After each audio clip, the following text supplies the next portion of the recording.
Hi guys, scholarship series లో ఇది ఒక కొత్త వీడియో అనమాట. ఒక కొత్త స్కాలర్షిప్ తో మీ ముందుగా అయితే వస్తాను. ఈ రోజు డిస్కస్ చేయబోయే స్కాలర్షిప్ వచ్చి ఓన్లీ ఫీమేల్ స్టూడెంట్స్ కి అనమాట. చాలా బెనిఫిట్ అయితే అయ్యిద్ది. స్కాలర్షిప్ పేరు వచ్చేసి Infosys foundation STEM star scholarship programme 2025 to 2026 academic year అనమాట. సో ఇంక ఈ స్కాలర్షిప్ లోకి వస్తే డీటెయిల్స్ లోకి, స్కాలర్షిప్ డెడ్ లైన్ వచ్చేసి 15 సెప్టెంబర్ 2025. సో లేట్ చేయకండి, వెంటనే అప్లై చేయండి. బేగా మీ అప్లికేషన్ ప్రాసెస్ అయితే అయ్యిద్ది. సో స్కాలర్షిప్ మీకు వచ్చే ఛాన్స్ అయితే ఉందన్నమాట. నెక్స్ట్, స్కాలర్షిప్ ఎలిజిబిలిటీ వచ్చేసి candidates must be Indian female students. Only అమ్మాయిలకి అనమాట. వాళ్ళు 12th కంప్లీట్ అయితే చేసి ఉండాలి. అలాగే ఈ 2025 to 2026 అకాడమిక్ ఇయర్ లో యూజీ కోర్సెస్ ఎట్ రెప్యూటబుల్ అంటే NIRF అక్రిడిటేటెడ్ అనమాట. అంటే మీ కాలేజ్ NIRF అక్రిడిటేటెడ్ కాదో చెక్ చేసుకోండి. గూగుల్లో చెక్ చేసుకోవచ్చు, మీకు తెలుస్తుంది. In stem related courses. Stem అంటే సైన్స్, టెక్నాలజీ, ఇంజనీరింగ్, మ్యాథమెటిక్స్. ఈ 4 కేటగిరీస్ లో మీరు యూజీ చేస్తంటే ఫస్ట్ ఇయర్, అది అమ్మాయిలు, లేదా second year BArch or 5 year integrated dual degree courses or eligibility apply. So ఈ 3 కేటగిరీలో మీరు ఎవరున్నా అమ్మాయిలు ఈ స్కాలర్షిప్ అయితే అప్లై చేసుకోవచ్చు అనమాట.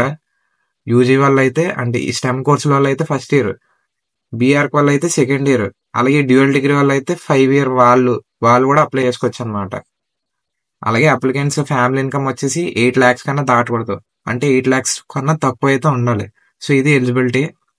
ఇంకా స్కాలర్షిప్ బెనిఫిట్స్ వచ్చేసి వాళ్ళకి 1 lakh per year for the duration of course అనమాట.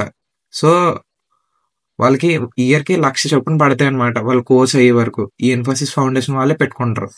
ఆ డబ్బులు వాళ్ళు tuition fee, material fee, living expenses కి వాడుకోవచ్చు. నెక్స్ట్, డాక్యుమెంట్స్, కావాల్సిన డాక్యుమెంట్స్ వచ్చేసి కరెంట్ పాస్పోర్ట్ సైజ్ ఫోటోగ్రాఫ్. అలాగే వాళ్ళు ఈ కాలేజ్కి ఎన్రోల్ అయ్యారంటే ఏదో ఎగ్జామ్ రాయాలిగా, JEE మెయిన్సా, CEA, నెట్, నీటా. సో ఏ స్కోర్ కార్డ్ ఉంటే ఆ స్కోర్ కార్డ్, దాంతోపాటు 12th. అలాగే government ID, for example Aadhaar card. అలాగే కరెంట్ ఇయర్ అడ్మిషన్ ప్రూఫ్, అంటే మీరు ఆ కాలేజీలో అడ్మిట్ అయ్యారన్నదానికి ప్రూఫ్. అలాగే ఫ్యామిలీ ఇన్కమ్ ప్రూఫ్, 8 lakhs కన్నా తక్కువ ఉందో లేదు చెక్ చేయడానికి. అలాగే పాస్ట్ 6 months ఎలక్ట్రిక్ బిల్స్ అనమాట. సో వాళ్ళు మీ ఎలక్ట్రిక్ బిల్ కూడా చెక్ చేస్తున్నారు. ఎక్కువ వస్తే ఇచ్చే ఛాన్స్ అయితే ఉండదు, లైక్ మన ఏపీ గవర్నమెంట్ ఎలా చేస్తుందో అమ్మఒడికి. అలాగే recipients of academic related expenses such as course fee, hostel fee, mess fees.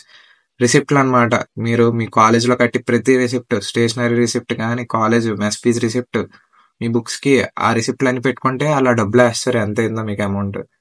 అలాగే స్టూడెంట్ బ్యాంక్ అకౌంట్ డీటెయిల్స్ అనమాట. అమౌంట్ పడాలి కదా. సో ఇవన్నీ ఉంటే అప్లై చేసుకోండి. ఎక్కడ అప్లై చేయాలంటే buddyforstudy.com వెబ్సైట్ ఓపెన్ చేసి స్కాలర్షిప్స్ అని కట్టి సెర్చ్ బార్ లో ఇన్ఫోసిస్ ఫౌండేషన్ స్కాలర్షిప్ అని కొడితే ఇది ఓపెన్ అయ్యిద్ది. సో ఇది ఓవరాల్ స్కాలర్షిప్. చెప్పాను కదా ఎవరు ఎలిజిబుల్. యూజీ కోర్సుల్లో ఎవరైతే ఎన్రోల్ అయ్యారో అమ్మాయిలు మాత్రమే. సో వీడియో మీ సర్కిల్లో ఎవరైనా అమ్మాయిలు ఉంటే వాళ్ళకి షేర్ చేయండి, మీ ఫ్రెండ్స్ కానీ ఫ్యామిలీ మెంబర్స్ కి. ఎందుకంటే మంచి స్కాలర్షిప్, కోర్స్ అయ్యేంత వరకు వాళ్ళు డబ్బులు వేస్తూనే ఉంటారు 1,00,000 చొప్పున. సో వాళ్ళైతే మిస్ అవ్వకుండా మీ ఫ్రెండ్స్ కి వాళ్ళకి వీడియో అయితే షేర్ చేయండి. సో లేట్ చేయకుండా వెంటనే అయితే అప్లై చేయండి. ఎలాంటి ఇంట్రెస్టింగ్ వీడియోస్ కి మన ఛానల్ సబ్స్క్రైబ్ చేయండి. మళ్ళీ నెక్స్ట్ స్కాలర్షిప్ తో కలుద్దాం. అప్పటి వరకు బాయ్.